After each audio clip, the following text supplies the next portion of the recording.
Hello dear students, मैंने आपको बताया था कि बिल ऑफ एक्सचेंज में 3 तरह की पार्टीज होती है। फिर हम बात कर रहे थे डेट ऑफ मैच्योरिटी की, भाई कौन सी तारीख को बिल पे करने योग्य होगा। तो इसमें 2 तरह की पार्टीज हो रही थी, एक तो डोर हो रहा था जिसको हम सेलर बोल रहे थे, एक बायर हो रहा था। एक पेई होता है जिसको हम बोलते हैं रिसीवर्स। तो पेई तो सिचुएशन के हिसाब से अराइज होता है, अदरवाइज नहीं तो जो बिल लिख रहा है मतलब जो सेलर लिख रहा है वही पेई माना जाएगा। क्यों? क्योंकि यहाँ पर बिल उसी व्यक्ति को मिल रहा है ना। भाई यहाँ पे हम बात करें कि बिल उसी व्यक्ति को मिल रहा है जिस व्यक्ति के नाम पर बिल लिखा गया था, मतलब पैसा उसी को मिलेगा। लेकिन अगर वो अपने बिल को बेजान कर देगा तो फिर हमने ड्यू डेट देखी थी, उसमें हम 3 दिन की ऐड करते हैं ग्रेस, जिसको हम क्या बोलते थे, ग्रेस पीरियड जब ऐड करें तो वो एक तरीके से उसका टाइम पीरियड होता था। अब हम बात करेंगे सवाल्स की।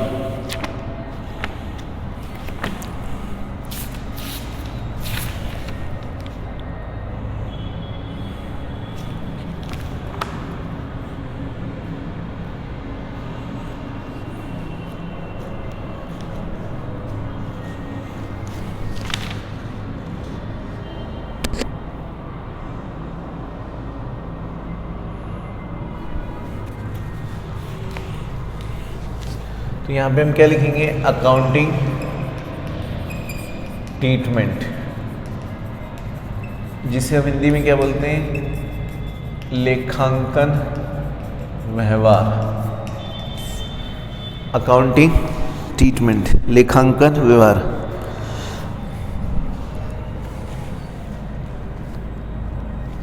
तो इसमें केस फर्स्ट में पढ़ रहे हैं कि जब when the bill is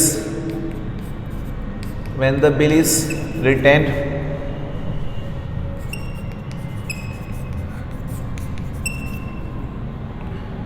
by the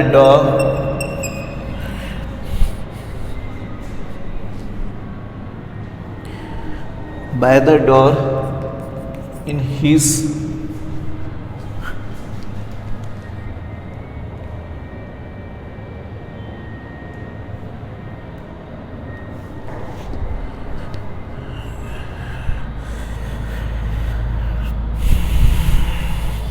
on position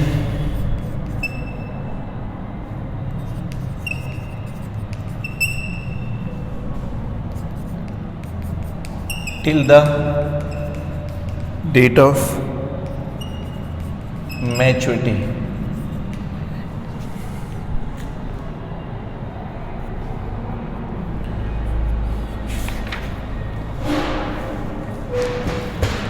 तो देखो, कहने का मतलब क्या हो रहा है कि अब हम बिल ऑफ एक्सचेंज में थोड़ा सा अकाउंटिंग ट्रीटमेंट देखेंगे। तो मैंने आपको बताया ना, एग्जाम में इससे रिलेटेड कोई सवाल नहीं आएगा। अपन खाली मेन चीज़ें सीख रहे हैं, इसलिए हम इस चैप्टर के कॉन्सेप्ट को समझा रहे हैं। मैंने आपको बताया था कि इस चैप्टर को इसलिए समझा रहे हैं क्योंकि फ्यूचर में जब हम 12th क्लास में जाएंगे तो इससे रिलेटेड कुछ टॉपिक्स आएंगे तो आप कंफ्यूज नहीं होगे कि बोले सर ये तो हमने कभी पढ़ा ही नहीं। तो 11th क्लास में ही सीखते हैं हम, तब 12th में हमको इतनी दिक्कत नहीं आती है। लेकिन कोविड के कारण ये सिलेबस हटा दिया गया है, लेकिन फिर भी हम इस पर डिस्कशन इसलिए कर रहे हैं क्योंकि हमें फ्यूचर की भी पढ़ाई करनी है कि हम 12th भी पढ़ेंगे, फर्स्ट ईयर भी पढ़ेंगे। तो उसलिए हमें ये कॉन्सेप्ट क्या होने चाहिए, क्लियर होने चाहिए। तो हमने बात की थी बिल ऑफ एक्सचेंज की। तो देखो, बिल ऑफ एक्सचेंज में मैंने आपको बताया था इसमें 2 तरह के बिल होते हैं, एक तो BR होता है और एक BP। तो BR तो डॉर में काम आता है, जो व्यक्ति बिल लिखता है उसके लिए तो BR है। जिस व्यक्ति पर हम बिल लिखते हैं वो हमारा एक्सेप्ट होता है, उसके लिए क्या है, BP, जिसको देख के वो व्यक्ति क्या करेगा, पेमेंट करेगा। तो हमने क्या लिखा है केस फर्स्ट में, when the bills written by the door in his own position till the date of maturity। मैंने आपको बताया था ना कि जिस व्यक्ति के पास बिल होते हैं तो बहुत सारे ट्रीटमेंट कर सकते हैं, या तो ड्यू डेट तक बिल खुद ही रख ले, या फिर वो बिल क्या कर सकता है, बैंक से डिस्काउंट करा सकता है, बिल इंडोर्समेंट कर सकते हैं, या टाइम से पहले बिल का क्या हो रहा है, रिटायरमेंट हो रहा है। तो बहुत सारे केसेस होते हैं, उसमें से केस फर्स्ट ही हो रहा है कि जब ड्यू डेट तक बिल किसके पास हो, डॉर के पास। डॉर का मतलब लिखने व्यक्ति के पास ही हो। तो इसका मतलब कि बिल की देय तिथि तक बिल लेखक अर्थात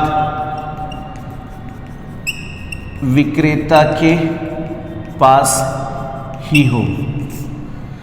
अर्थात का मतलब विक्रेता के पास ही हो। तो हमने क्या लिखा केस फर्स्ट में कि बिल की देय तिथि तक बिल मतलब लेखक अर्थात मतलब विक्रेता के पास ही हो। तो देखो इसमें दो पक्षकार होते हैं, फिर तो हम ये मान के चलेंगे इन द बुक्स ऑफ डॉ, और एक बात करेंगे यहाँ पे in the books of acceptors, स्वीकारकर्ता की पुस्तकों में और लेखक की पुस्तकों में। तो डॉर कौन है? पहली एंट्री होती है कि जब when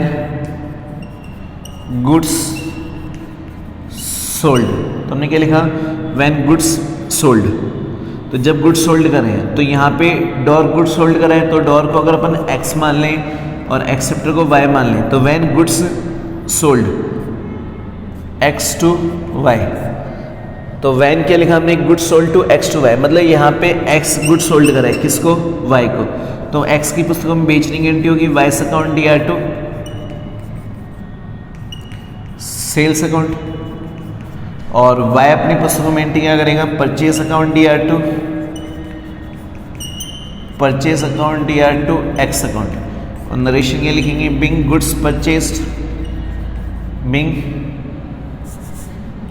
goods purchase from x, और ये क्या लिखेगा कि goods sold, goods sold to y's. तो हमने जो गुड्स सोल्ड की किसको किए? वाई को किए।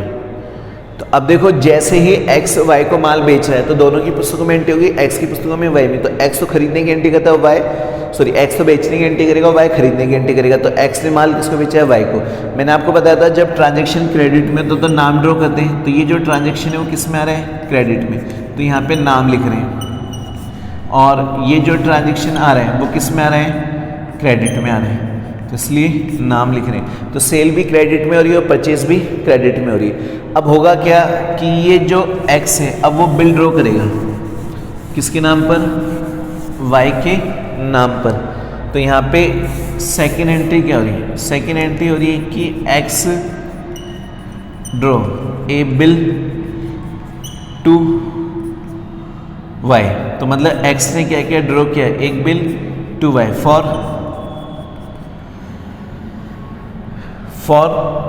पेमेंट के लिए। फॉर किसके लिए? पेमेंट के लिए। तो मतलब एक्स ने क्या किया? एक बिल ड्रॉ किया किसको? वाई को, फॉर पेमेंट के लिए। तो मैंने आपको बताया था कि जो व्यक्ति गुड्स सोल्ड कर रहा है, एक्स के लिए तो बी आर है जिसको हम बोलते हैं बिल्स रिसीवेबल, और वाई के लिए वो क्या है? बी पी जिसको हम बोलते हैं बिल्स पेबल। एक्स ने एक ड्रॉ किया एक बिल टू बी आर, मतलब वाई पर, फॉर वाई के लिए। तो एंट्री क्या होगी इसके पास? तो जब x क्या करेगा? बिल लिखेगा, तो y की एक्सपेक्टेशन लेगा, मतलब y उस पर सिग्नेचर करके किसको देगा? x को तो देगा। तो अब x के पास बिल आ रहे हैं तो वो क्या लिखेगा? Bills receivable, bills receivable account D R to y's account. अब इसके लिए बिल्स पेबल है तो ये किसको दे रहा है? x को। तो ये तो बोलेगा x account D R to bills payable account. तो बोलेगा ये पाने वाले व्यक्ति को डेबिट करो, हमारे यहाँ से क्या जा रहा है? बिल जा रहा है, तो उसको क्या करेंगे? अपन क्रेडिट करेंगे। और नरेशन क्या हो जाएगी? नरेशन हो जाएगी बिंग बी आर रिसीव्ड और बिंग एक्सटिबिशन गिवन एक्सटेप।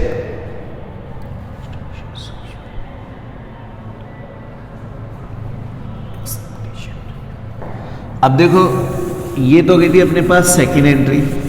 ये सेकेंड एंट्री क्या हुई थी कि जब x ने, सीधी सी बात है, y नाम के व्यक्ति को जब गुड्स बेचे थे तो x ने क्या किया?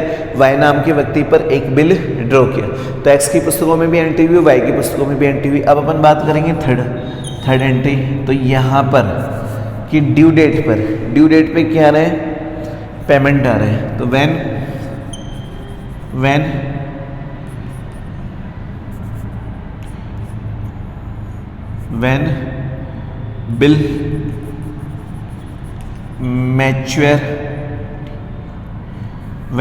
Bill mature on due date. तो जब ड्यू डेट पे क्या हो रहा है? बिल मैच्योर हो रहा है। तो वाई नाम का व्यक्ति ड्यू डेट पे पैसा दे रहा है, तो एक्स के पास पैसा आएगा, तो एक्स तो क्या लिखिएगा, कैश या bank account D R, to B R account, और ये क्या बोलेगा इसको देखते हैं, BP account D R, to cash या बैंक अकाउंट। तो मतलब मेन चीज क्या होती है, एक्स नाम का व्यक्ति बिल देखते किसको पेमेंट हो, एक्स के पास तो पैसा आएगा ना ड्यू डेट पे, और वो पैसा कौन देगा, वाई। तो एक्स ने अपनी पुस्तकों में एंट्री क्या की, when bill mature on due date, मतलब ड्यू डेट पे बिल को क्या होने पर, मैच्योर होने पर। तो एक्स ने एंट्री की कि भी कैश या bank account D R to B R account, और वाई अपनी पुस्तकों में एंट्री करा है BP account D R to cash या बैंक अकाउंट, क्योंकि वाई किसको पेमेंट करेगा, एक्स को। तो एक्स तो रिसीवर है ना, मतलब एक्स के पास पैसा आ रहा है और वाई क्या कर रहा है, एक्स को पैसा दे रहा है। तो नरेशन क्या लिखेंगे, बिंग कैश रिसीव या बिंग बी आर क्या हो गया, मैच्योर्ड हो गया, कि ड्यू मतलब मैच्योरिटी की तिथि पर, मैच्योर की तिथि पर हमने क्या किया, पैसा प्राप्त किया, और बीपी का क्या हो रहा है, पेमेंट दे रहा है। तो वो क्या लिखेगा, being bill paid on maturity, maturity पर हम क्या कर रहे हैं, बिल पे कर रहे हैं। आ रही बात समझ में आ रही है। तो इस तरह हम क्या करते हैं, दोनों की पुस्तकों में अकाउंटिंग व्यवहार करते हैं जब ड्यू डेट तक बिल किसके पास रहता है। तो ड्यू डेट तक यहाँ पे जो बिल है वो एक्स के पास, एक्स का मतलब जो डोर के पास से रह रहा है। तो हमने ये तो पढ़ा है कि when the bills retained by the drawer in his own position till the date of maturity, मतलब मैच्योरिटी की तिथि तक बिल किसके पास है, एक्स के पास है। एक्स का मतलब जो डोर है उसके पास है। तो दोनों की पुस्तकों में सिंपल अकाउंटिंग एंट्रीज होंगी। तो जनरली इसमें 3 एंट्री कैसे पास हो रही है। पहली एंट्री क्या हो रही है, पहली एंट्री हो रही है कि ड्यू डेट तक बिल किसके पास रहा, मतलब पहली एंट्री हो रही है माल बेचने की, तो एक्स ने वाई को माल बेचा तो एक्स भी करेगा और वाई भी करेगा। दूसरी एंट्री क्या हो रही है कि ड्यू डेट तक बिल किसके पास रहा, तो ड्यू डेट तक बिल एक्स के पास रहा, तो एक्स ने क्या किया, पहले वाई पर बिल लिखा, तो बिल लिखने की एंट्री होगी, और थर्ड एंट्री होगी जो ड्यू डेट पे पैसा आ रहा है। तो एक्स के पास भी पैसा आ रहा है और वाई के पास भी आ रहा है। तो एक्स के पास जब पैसा आ रहा है तो एक्स की एंट्री कर रहा है कैश या bank account D R to B R account, और वाई की एंट्री कर रहा है BP account D R to cash या बैंक अकाउंट। तो इस तरह क्या होगा कि दोनों की पुस्तकों में अकाउंटिंग एंट्रीज हो जाएगी। ठीक है, तो ये तो अपना केस फर्स्ट था। तो केस फर्स्ट में हमने बिल किसी को भी क्या नहीं किया, बेजान नहीं किया।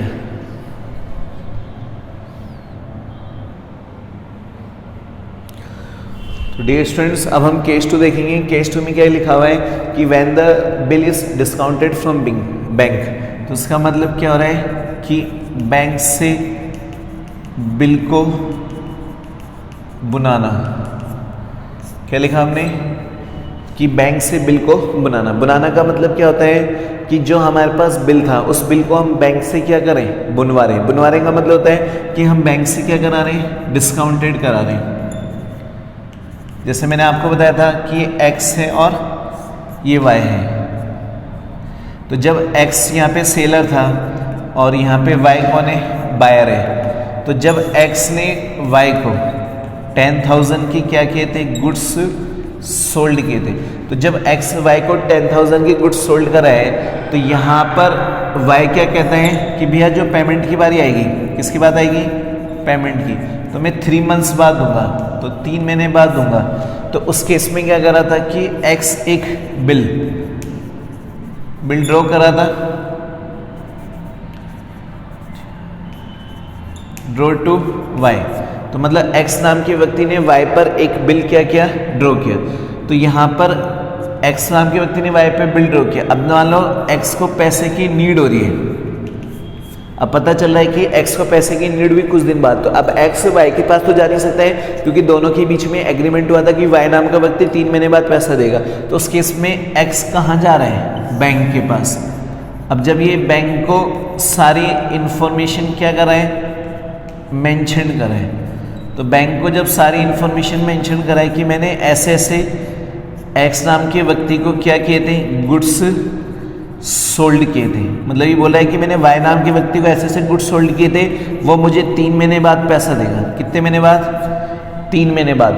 तो यहाँ पे मुझे 3 महीने बाद पैसा देगा, मुझे पैसे की आज नीड हो रही है। या जैसे मान लो वो कब गया, 1 महीने बाद गया, तो मेरे को वो 2 महीने बाद पैसा देगा, तो उस केस में मेरे को पैसे की नीड हो रही है, तो आप मुझे आज पैसा दे दो और 2 महीने बाद उससे ले लेना। तो बैंक को क्या फ़ायदा होगा, बैंक क्या बोलेगी भाई मुझे क्या फ़ायदा है, भाई मैं आपको 2 महीने पहले पैसा दे रही हूँ, तो आपका जो इंटरेस्ट बनता है 2 महीने का वो काट लो। तो उसका मतलब बैंक क्या करेगी, अपना इंटरेस्ट काट कर वो पैसा किसको दे देगी, वाई को दे देगी, वो एक्स को दे देगी, और ड्यू डेट पर फिर बैंक वाई के पास जाएगी और पैसा ले जाएगी। क्यों, क्योंकि वाई को ये मतलब है कि जिस व्यक्ति के पास वो बिल होगा उस व्यक्ति को पेमेंट देगी, चाहे वो बिल एक्स के पास हो, चाहे वाई के पास हो, चाहे बैंक के पास हो। तो इस सिचुएशन को हम बोलते हैं कि discounted bill from the bank, मतलब बैंक से बिल को क्या कराना, डिस्काउंटेड कराना।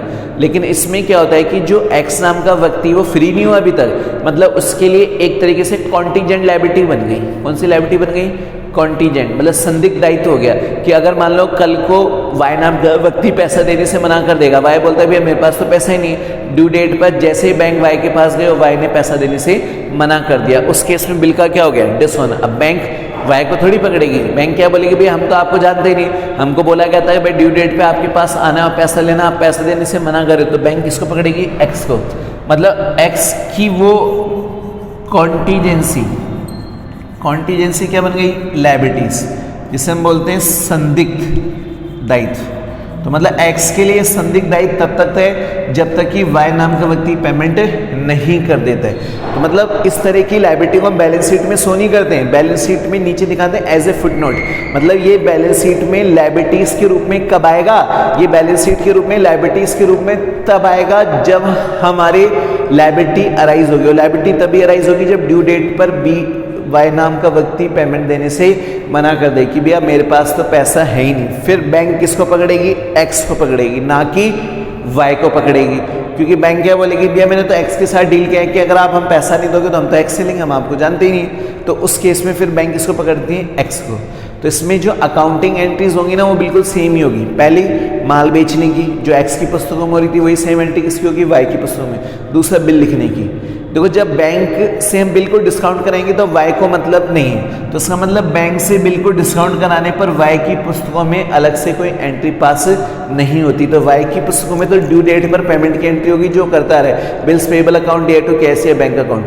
हाँ एक्स उस बिल का कुछ भी करता है तो एक्स की पुस्तकों में एंट्री होगी। जैसे मान लो कि यहाँ हम बात करें ड्यू डेट की, तो यहाँ पे हम बात करें किसकी, ड्यू डेट।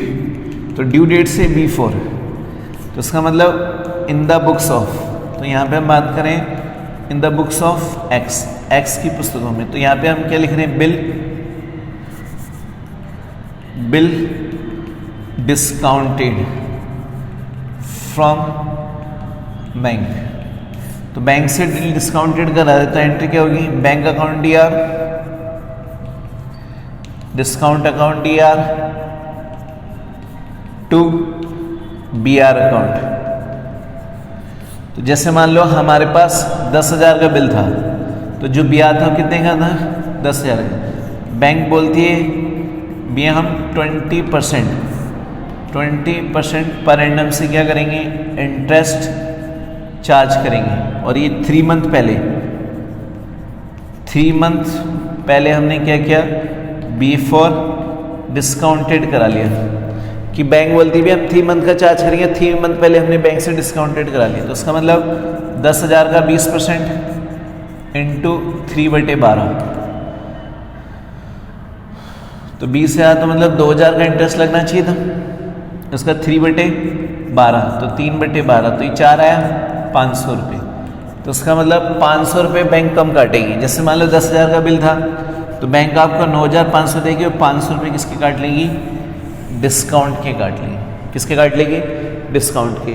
तो इस तरह हमारे पास क्या होता है, बिल जब बैंक से बनवाते हैं तो ये एक्स की पुस्तकों में एंट्री होती है, वाई की पुस्तकों में एंट्री नहीं होती। तो वाई की पुस्तकों में तो तब होगी जब एक्चुअल में उस बिल की मैच्योरिटी तिथि आएगी और बैंक वाई के पास जाएगी। तो वाई तो क्या करेगा, सिंपल जो पेमेंट की एंट्री करता है वो ही करेगा। तो इस तरह के टॉपिक को हम बोलते हैं कि बिल को बैंक से डिस्काउंटेड कराना, कि when the bill is discounted from the bank.